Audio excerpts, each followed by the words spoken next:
하나님의 말씀 사도행전 13장 32절부터 43절까지의 말씀을 우리 유경채 청년이 읽어주심으로 함께 교독하겠습니다. 32절 준비되셨으면 읽어주십시오. 시작. 우리는 하나님께서 조상들에게 하신 그 약속을 여러분에게 기쁜 소식으로 전합니다. 하나님께서 예수를 일으키셔서 조상들의 후손인 우리에게 그 약속을 이루어 주셨습니다. 시편 둘째 편에 기록된 바 너는 내 아들이라 오늘 내가 너를 낳았다 한 것과 같습니다. 하나님께서 그를 죽인 사람들 가운데서 살리시고 다시는 썩지 않게 하셨는데 이렇게 미리 말씀하셨습니다. 다윗에게 약속한 거룩하고 확실한 복을 내가 너희에게 주겠다. 그러므로 다른 시편에는 또 이렇게 말씀하셨습니다. 주님께서는 주님의 거룩한 분이 썩지 않게 하실 것이다. 다윗은 사는 동안 하나님의 뜻을 받들어 섬기고 잠들어서 조상들 곁에 묻혀 썩고 말았습니다. 그러나 하나님께서 살리신 분은 썩지 않으셨습니다. 그러므로 동포 여러분, 바로 이 예수로 말미암아 여러분에게 죄 용서가 선포된다는 것을 알아야 합니다. 여러분이 모세의 율법으로는 의롭게 될 수 없던 그 모든 일에서 풀려납니다. 믿는 사람은 누구나 다 예수 안에서 의롭게 됩니다. 그러므로 예언서에서 말한 일이 여러분에게 일어나지 않도록 조심하십시오. 이렇게 말하였습니다. 보아라, 너희는 비웃는 자들아, 놀라고 망하여라. 내가 너희 시대에 한 가지를 할 터인데 그 일을 누가 너희에게 말하여 줄지라도 너희는 도무지 믿지 않을 것이다. 그들이 회당에서 나올 때 사람들은 다음 안식일에도 이러한 말씀을 해달라고 청하였다. 회중이 떠진 뒤에도 유대 사람들과 경건한 개종자들이 바울과 바나바를 많이 따랐다. 바울과 바나바는 그들에게 말을 걸면서 늘 하나님의 은혜에 머물러 있으라고 권하였다. 아멘. 아멘. 몇 년 전 우리 목사님들과 함께 제가 심호하던 교회에서 부목사님들과 함께 대화를 했던 기억이 납니다. 그때 그런 얘기를 했어요. 어떤 목사님이 심호하는 교회에서 부교육자를 뽑을 때 반드시 하는 질문이 있대요. 이 질문에 대답을 못하면 바로 탈락이라고 합니다. 아무리 스펙이 좋고 아무리 능력이 있고 아무리 탁월하고 아무리 외모가 출중해도 안 뽑는다고 해요. 그 질문이 뭐냐면 복음이 무엇입니까? 라는 질문입니다. 아니 목회자한테 이 질문을 하는 게 맞나 싶었어요. 저도 그 얘기를 나누면서 곰곰이 생각해 보니까 나는 복음이 무엇이라고 알고 있는가 정확하게? 저도 저에게 질문하고 생각해 봤어요. 그런데 뭔지 어렴풋이 알 것 같은데 명확하게 복음이 뭐다라고 설명하라면 저도 주저하게 되더라고요. 제 안에 복음이 무엇인지 명확하게 정리되지 않았다는 것을 알게 됐어요. 그때부터 제가 성경을 보면서 복음을 정리하기 시작했습니다. 그래서 그 정리한 공부한 걸 가지고 복음학교라는 학교를 만들어서 우리 교회 개척할 때 복음학교를 하신 분들이 많이 계신데 그 복음학교를 하게 됐죠. 그 이후에 제 안에 복음에 대한 정리가 확실하게 되었습니다. 오늘 이 복음을 제가 이야기하는 이유는 뭐냐면 바울 사도가 지금 비시디아 안디옥 회당에서 뭘 말하고 있죠? 복음을 말하고 있기 때문에 그래요. 오늘 첫 번째 구절인 32절을 보면 이런 말씀이 있습니다. 같이 한번 읽어보죠. 시작. 우리는 하나님께서 조상들에게 하신 그 약속을 여러분에게 기쁜 소식으로 전합니다. 여러분, 기쁜 소식이 복음이죠. 복음을 전하고 있는데 바울 사도가 전한 이 복음을 보면 복음은 이런 거구나. 오늘 여러분이 명확하게 잘 정리되길 축복합니다. 왜냐하면 여러분 이 복음은 교회의 중심이에요. 교회의 기초예요. 복음 없이 세워진 교회는 이 땅에 존재할 수가 없습니다.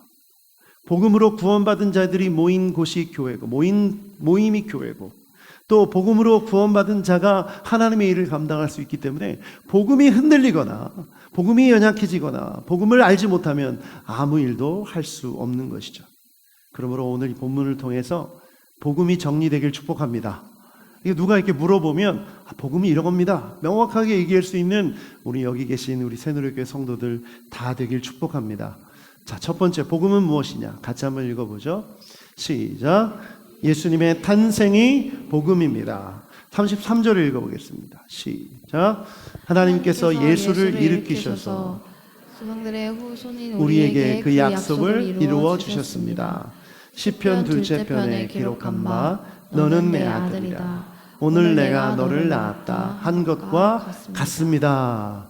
아멘. 자, 이 33절의 말씀에 가장 핵심되는 두 단어가 있어요. 첫 번째는 일으키셔서라는 단어와 두 번째는 약속이라는 단어예요. 하나님은 예수님을 보내실 것을 약속하셨어요. 그리고 그 약속을 이루시기 위해 예수님을 일으키셔서 이 땅에 보내셨어요. 여러분, 이게 복음입니다. 믿으십니까? 그런데 보내실 때 어떻게? 왕으로 보내셨어요. 왜 이게 중요하냐면요, 시편 둘째 편에 기록한 바 너는 내 아들이다, 오늘 내가 너를 낳았다, 이 말씀이 쓰여진 상황과 배경을 알면 정확하게 이해가 돼요.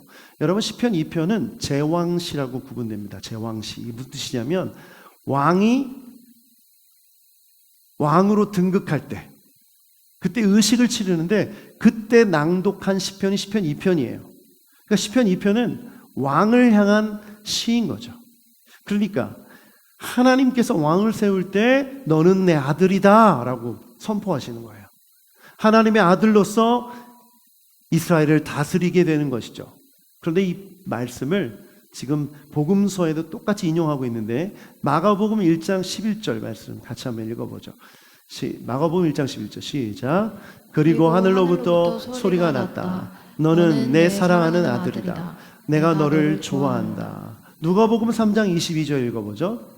시작. 성령이 비둘기 같은 형체로 예수 위에 내려오셨다. 그리고 하늘에서 이런 소리가 들려왔다.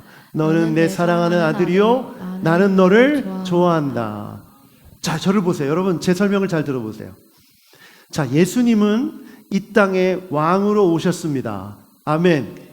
그 증거가 뭐냐면 왕은 무릎을 꿇고 제사장으로부터 기름 부음을 받아요. 기름 부음 받을 때 이 말씀 너는 내 아들이다 이렇게 선포가 되는 거예요. 그런데 여러분, 예수님은 기름 부음 받았습니까? 안 받았죠. 뭐예요? 예수님이 받은 기름 부음은 성령의 기름 부음이에요. 성령이 그 위에 임하실 때 저 메시지가 들려왔다는 걸 뭘 뜻합니까? 예수님을 일으키셔서 이 땅을 구원할 왕으로 보내셨다라는 것입니다. 아멘. 아멘. 여러분, 이 말씀을 듣는 유대인들은 다 알고 있었어요. 왜냐하면 시편 2편은 제왕시라는 것을 알고 있었고 다윗이 하나님께서 세우신 왕으로서 위대한 왕이라는 걸 알고 있었기 때문에 이 말씀을 듣자마자 예수를 지금 왕을 하고 말하고 있구나 금방 알 수 있었어요. 근데 우리는 말씀을 잘 모르잖아요. 유대인이 아니잖아요.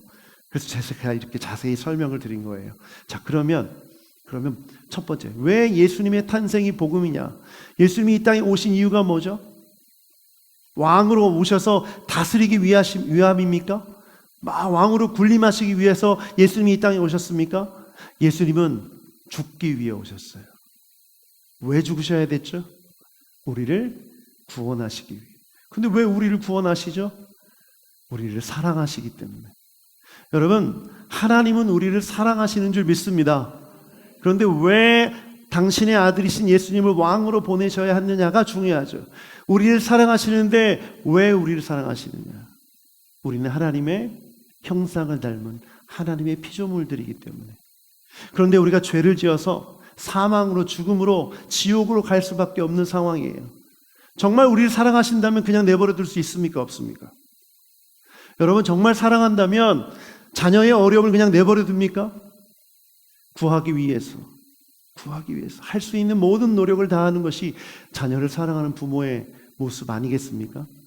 하나님이 우리를 사랑하셔서 그냥 죽게 내버려 둘 수 없어서 예수 그리스도를 왕으로 보내주셨습니다. 할렐루야. 이것이 복음이에요. 이것이 복음이에요. 그러므로 예수님의 탄생 이면에 있는 하나님의 아버지 마음을 아는 것이 중요합니다. 오늘 내가 예수 믿게 됐고 구원받은 이유는 그 시작은 어디에 있습니까? 우리를 사랑하시는 하나님의 사랑에 있는 줄 믿습니다. 그러므로 여러분, 하나님의 사랑을 믿으십니까? 죄인된 나를 사랑하셔서 아들 예수를 보내셨다는 사실을 믿으십니까? 이게 복음이에요. 이게 복음이에요. 누군가 나에게 복음을 물어본다면 이렇게 말할 수 있는 거죠. 복음이 뭡니까? 하나님이 나를 사랑하신다는 것이 복음입니다. 그래서 아들 예수님을 왕으로 보내셨습니다. 여러분, 이제 성탄의 계절이 다가옵니다. 오늘 크리스마스 트리 장식할 텐데, 여러분, 이 성탄의 계절의 주인공은 예수님이지만 사실은 아버지 하나님, 우리를 사랑하신 아버지 하나님이 주인공이세요. 우리를 구원하시기 위해 보내주신 하나님의 사랑. 여러분, 이것을 기억하는 여러분 되길 축복합니다. 그래서 이 복음의 첫 번째 메시지가 여러분의 감정과 여러분의 생각과 여러분의 삶에 영향을 끼치길 축복합니다. 예수님이 여러분을 사랑하신다는 사실을 들었을 때, 믿을 때 우리 안에 어떤 감정의 변화가 일어날까요? 기쁨입니다. 기뻐요. 저는 하나님이 나를 사랑하신다는 생각을 하니까 기뻐요. 기쁘지 않으세요? 제 아내가 나를 사랑한다는 걸 알게 되는 순간 저는 기뻐요. 저희 아이들이 지금은 많이 힘들지만 아빠를 사랑한다는 걸 확인할 때마다 기뻐요. 매일 확인하고 싶어요. 기쁘기 위해서. 여러분, 사랑은 우리를 기쁘게 합니다. 그럼 이 하나님의 사랑, 독생자 아들을 왕으로 보내셔서 구원하시기 위해 보내신 그 복음이 여러분의 감정에 영향을 미치냐는 거예요. 여러분, 기쁘세요? 그러므로 여러분, 예수님을 믿고 구원받은 자에게 기쁨은 자연스러운 반응이에요. 오해하지 마세요. 24시간 계속 웃고 다니라는 얘기가 아니에요. 힘들고 어려울 때, 슬플 때, 우울할 때, 내 안에 있는 이 하나님의 사랑, 그 복음이 나의 감정을 바꾸어 주는 거죠. 내 슬픔을 기쁨으로 바꾸시고, 내 눈물을 기쁨으로 바꾸시고, 제 대신 화관을 우리에게 씌워주시고, 기쁨의 옷을 입혀주시고, 할렐루야. 그 은혜가 복음의 은혜인 줄 믿습니다. 여러분, 그러므로 복음을 믿는다면 여러분이 기뻐할 수밖에 없어요. 고린도서 13장 11절 말씀에 보면 이런 말씀이 있어요. 같이 한번 읽어보죠. 시작. 끝으로 말하면 형제자매 여러분, 기뻐하십시오. 온전하게 되기를 힘쓰시오. 서로 격려하십시오. 같은 마음을 품으십시오. 화평하게 지내십시오. 그리하면 사랑과 평화의 하나님께서 여러분과 함께 하실 것입니다. 여러분, 접속사를 잘 기억해야 되는데, 그리하면 인과관계죠. 원인과 결과예요. 여러분이 기뻐하면 평강의 하나님, 사랑의 하나님이 여러분과 함께함을 누릴 수 있다는 거예요. 근데 막 덮어놓고 기뻐합니까? 무작정 기뻐합니까? 뭘 기뻐하라는 거예요? 여러분이 복음으로 구원받았음을 기뻐하십시오. 여러분이 사랑받는 주님의 자녀임을 기뻐하십시오. 아멘. 그러면 여러분 마음이, 여러분의 생각이 하나님의 사랑과 평화로 가득 차게 될 줄 믿습니다. 그래서 중요한 핵심 메시지가 이거예요. 예수님이 탄생이 복음이라면 여러분은 기뻐할 수밖에 없어요. 그래서 우리 새누리교회 모든 성도들이 기쁨의 삶을 살아가길 축복합니다. 두 번째는 복음은 무엇이냐? 아주 쉬워요. 같이 한번 읽어보겠습니다. 시작. 예수님의 부활이 복음입니다. 34절 말씀 읽어보겠습니다. 34절입니다. 시작. 하나님께서 그를 죽은 사람들 가운데서 살리시고 다시는 썩지 않게 하셨는데 이렇게 미리 말씀하셨습니다. 다윗에게 약속한 거룩하고 확실한 복을 내가 너희에게 주겠다. 본문 말씀 35절도 같이 한번 읽어보죠. 35절 시작. 그러므로 다른 시편에서는 또 이렇게 말씀하셨습니다. 주님께서는 주님의 거룩한 분이 썩지 않게 하실 것이다. 시편에 나와 있는 말씀을 바울 사도가 인용하면서 복음을 선포하고 있어요. 자, 여기에서 아주 중요한 그 단어가 있는데, 이 34절을 한번 띄워주시면, 다윗에게 약속한 거룩하고 확실한 복, 이게 중요해요. 다윗에게 약속한 복, 그게 뭐냐? 이것을 명확하게 알기 위해서는 이사야서 55장 3절을 봐야 돼요. 이사야서 55장 3절을 같이 연결해서 봐야 됩니다. 자, 읽어보겠습니다. 시작. 너희는 귀를 기울이고 나에게 와서 들어라. 그러면 너의 영혼이 살 것이다. 내가 너희와 영원한 언약을 맺겠으니 이것은 곧 다윗에게 베푼 나의 확실한 은혜다. 자, 이 말씀 잘 보세요. 다윗에게 언약을 주셨는데 그것은 나에게 내가 베푼 확실한 은혜다라고 말씀하세요. 그런데 이거를 누구와 맺겠다? 너희는 귀를 기울이고 나에게 와서 들으면, 이 이사야서 말씀이에요. 그러면 너에게도 그 뭘 주겠다? 영원한 언약을 주겠다. 자, 언약이 영원해요. 그러면 이게 2000년 전이나 지금이나 유효합니까? 무효합니까? 유효하죠. 지금도 이 언약이 효력이 있습니까? 없습니까? 자, 이게 뭐냐면 너희가 복음을 듣고 오늘 전하는 이 메시지를 듣고 예수님을 믿으면 너희 영혼이 살 것이다. 내가 너희와 영원한 언약을 맺겠다. 이것은 다윗에게 허락한 확실한 복이다. 여러분, 복음이죠. 그럼 다윗에게 허락한 확실한 복이 뭐냐? 다윗이 이런 고백을 했었어요. 오늘 읽은 이 말씀이 뭐냐면 주님께서는 주님의 거룩한 분이 썩지 않게 하실 것이다. 이 말씀은 시편 16편 말씀을 인용한 거예요. 8절부터 11절을 인용한 거예요. 근데 이 인용을 바울만 한 것이 아니라 베드로도 했습니다. 베드로가 인용한 부분을 읽어보면 좀 더 명확해져요. 사도행전 2장 27절 같이 한번 읽어보죠. 시작. 주님께서 내 영혼을 지옥에 버리지 않으시며 주님의 거룩한 분을 썩지 않게 하실 것이다. 자, 이건 베드로의 말이 아니라 다윗이 한 고백을 인용한 거예요. 여기서 주님께서 내 영혼을, 나는 누구냐면 다윗이고 이 뒤에 있는 거룩한 분은 메시아예요. 예수님을 말해요. 그러니까 이걸 인용하면서 무슨 얘기를 했냐면 다윗이 고백한 이 언약이, 이 고백이 거룩한 언약이고 예수님을 믿으면 이런 은혜를 경험하게 된다는 거예요. 예수님의 부활을 믿으면, 그 정리하면 예수님께서 죽은 자 가운데서 살아나신 것은 우리를 썩지 않고 구원하시는, 영생을 허락하시는 하나님의 은혜를 얻기 위함인 줄 믿습니다. 다윗에게 허락한 확실한 복이 그거라는 거예요. 여러분, 그러므로 예수님의 부활은 우리를 지옥 가지 않고 우리의 영을 살리셔서 하늘의 소망, 천국의 소망을 갖게 하신 놀라운 능력의 은혜인 줄 믿습니다. 이게 거룩하고 확실한 복이에요. 확실한 복이에요. 여러분, 우리가 복음을 너무 어렵게 생각하는 것 같아요.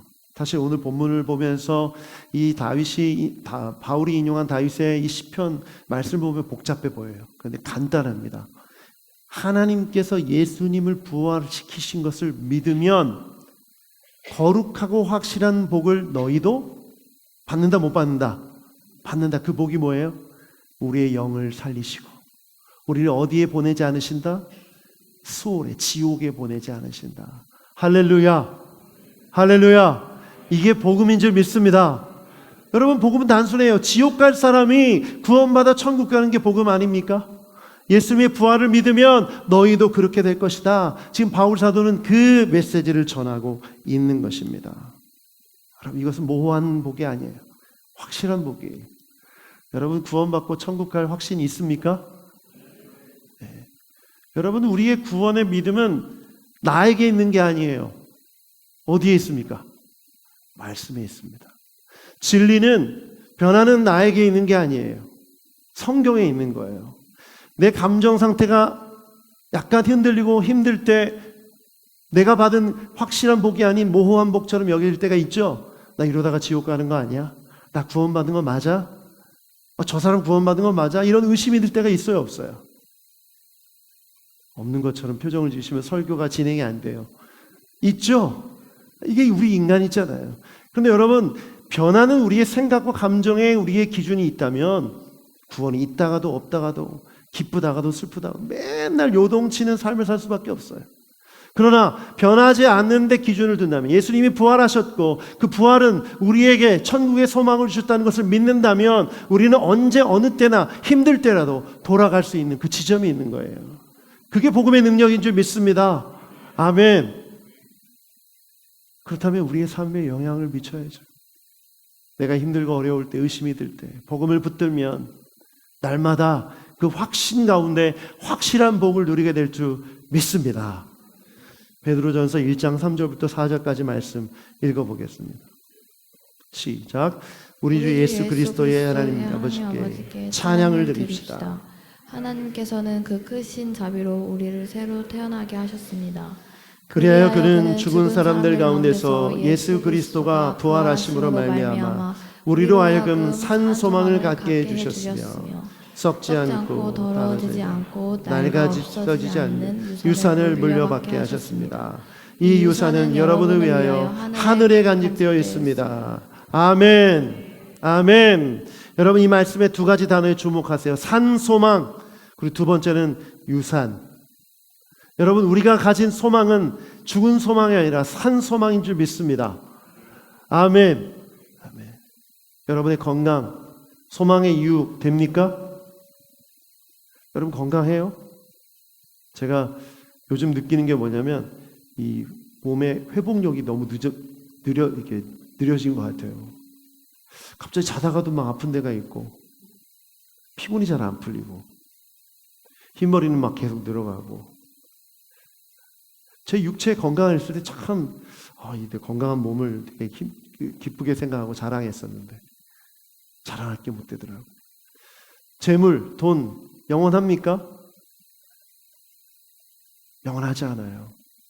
요즘 뉴스를 보면 재벌 3세, 4세들 얼마나 돈이 많아요. 주체할 수가 없죠. 그런데 왜 마약을 하죠? 그 돈이 산 소망이 아니라 그래요. 죽은 소망이 그래요. 죽어있는 소망을 쫓아가면 이렇게 되는 거예요.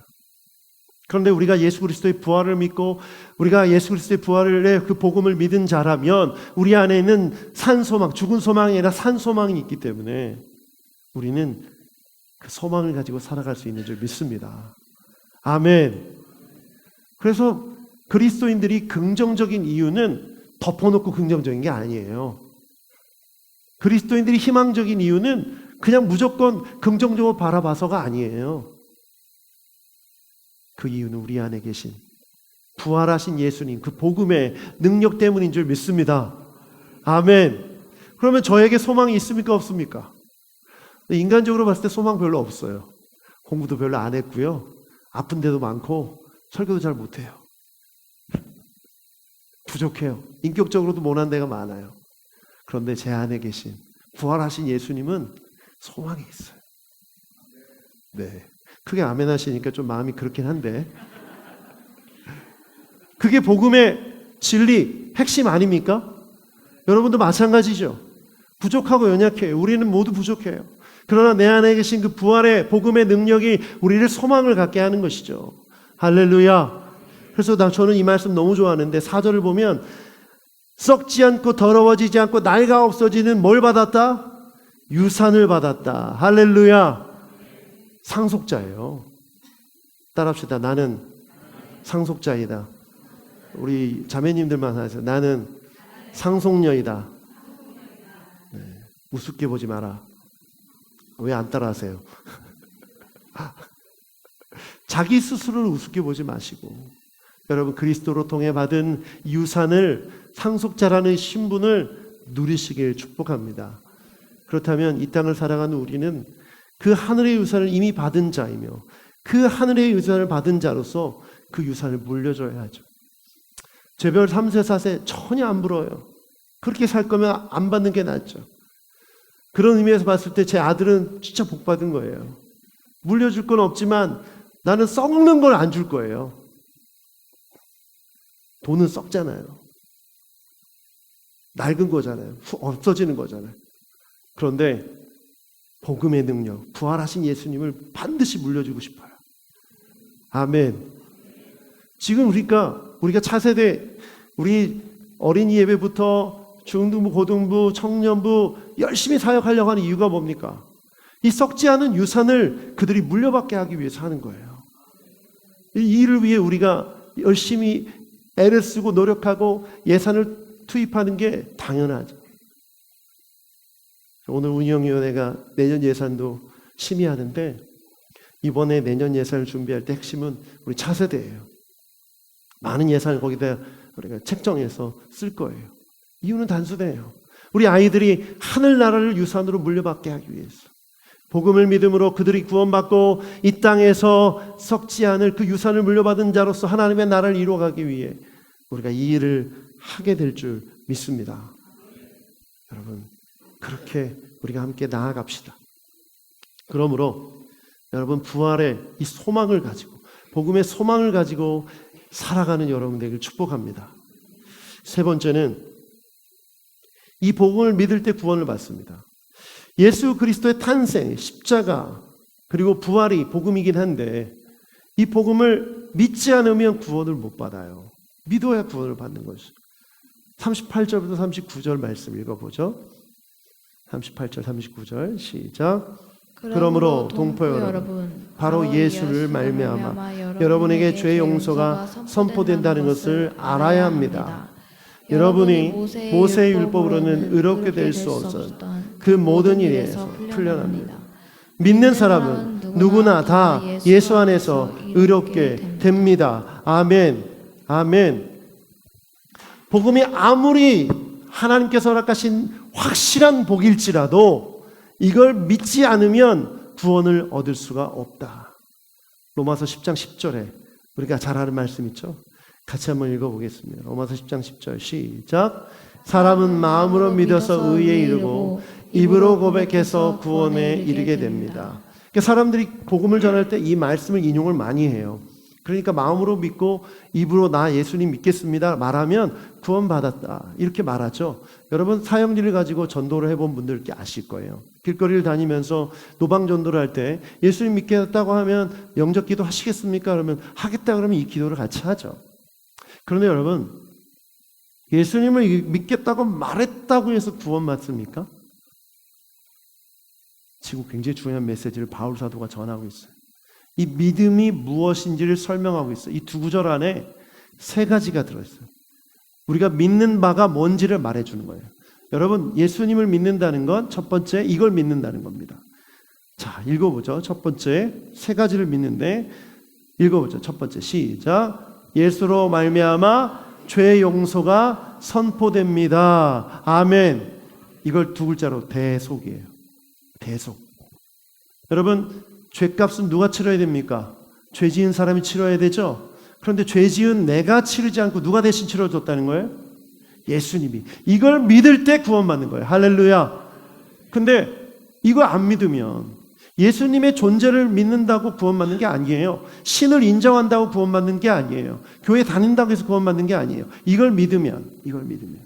두 번째, 같이 한번 읽어보죠. 시작. 모든 죄의 속박에서 풀려납니다. 속죄예요, 속죄.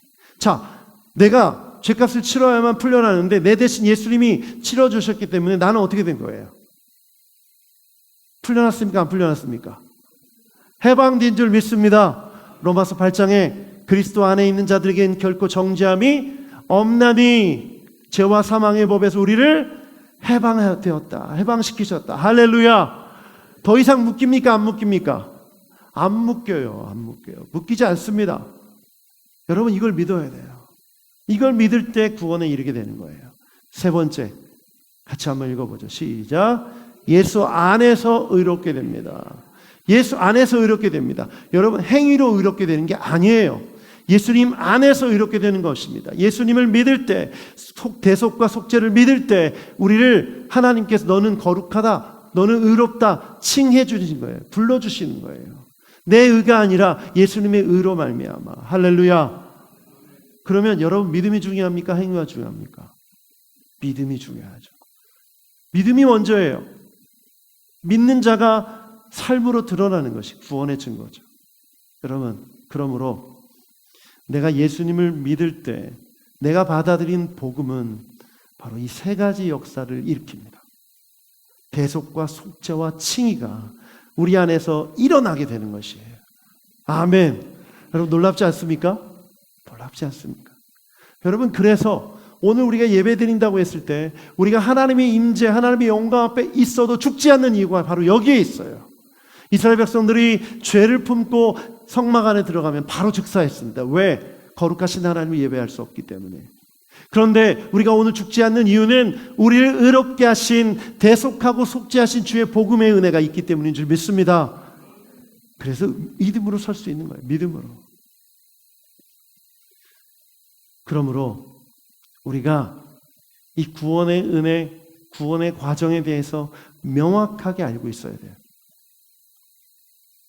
예수님 믿으십니까? 예수님 믿으십니까? 그렇다면 여러분 안에 대속과 속죄와 칭의의 사건이 일어난 거예요. 이걸 알고 믿어야 이 구원의 감격과 기쁨과 소망을 갖고 살아갈 수 있는 줄 믿습니다. 여러분의 표정이 달라져요. 여러분의 인생이 달라져요. 그게 복음의 능력이에요. 아멘. 저는 믿습니다. 여러분, 구원받은 강도 기억하세요? 예수님 십자가 옆에서 구원받은 강도가 뭘 고백했습니까? 예수님의 왕되심을, 예수님의 주되심을 고백했어요.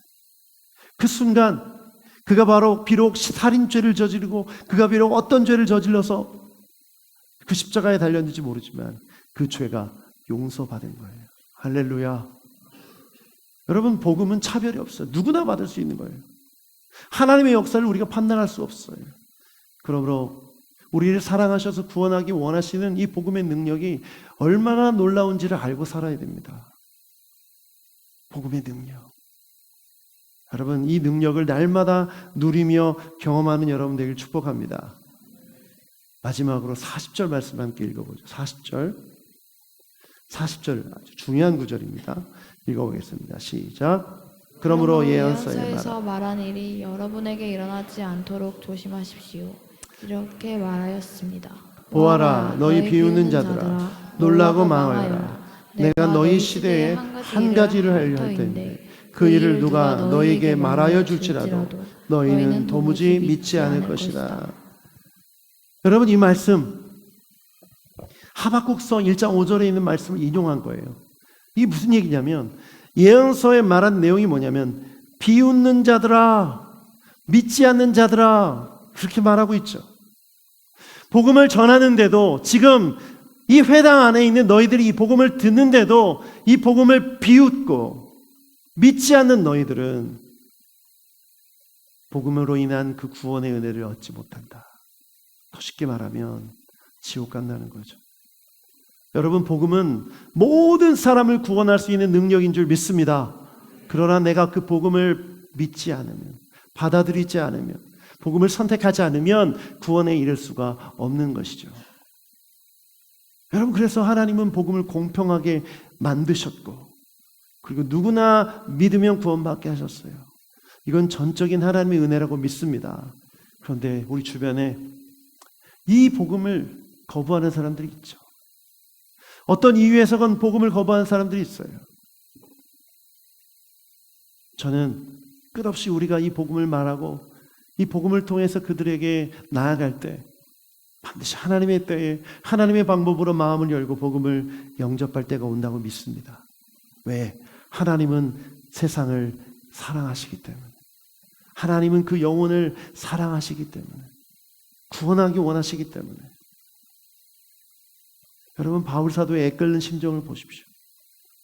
바울사도가 동족을 정말 사랑하는 마음으로 그 회당에서 일어서서 손을 들며 말씀을 전하고 있어요. 왜? 오늘 이 복음을 듣고 믿길 바라는 간절한 마음이 있는 거죠. 오늘 저도 바울사도와 같은 심정으로 여러분에게 전합니다. 여러분이 정말 복음을 믿었다면, 예수님이 영접했다면 여러분 안에 복음의 능력이 살아있게 됐으면 좋겠습니다. 그 능력을 날마다 누리게 되길 축복합니다. 힘없이 어깨를 떨고 늘 항상 슬픈 마음과 좌절과 우울감에 살지 않길 바라요. 복음의 능력으로 일어서는 여러분 되길 축복합니다. 오늘 아직도 내가 복음을 받아들이지 않고 선택하지 않는 사람이 있다면 오늘 이 복음을 받아들이시길 축복합니다. 이것은 구원에 이르게 하는, 천국에 이르게 하는 소망의 복음인 줄 믿습니다. 오늘 하나님께서 이 기회를 여기 우리에게 주신 거예요. 이 기회를 잡아야죠. 그리고 이미 복음을 받아들인 사람들은 그 복음의 능력을 새롭게 하는 여러분 되길 축복합니다. 아멘. 이 시간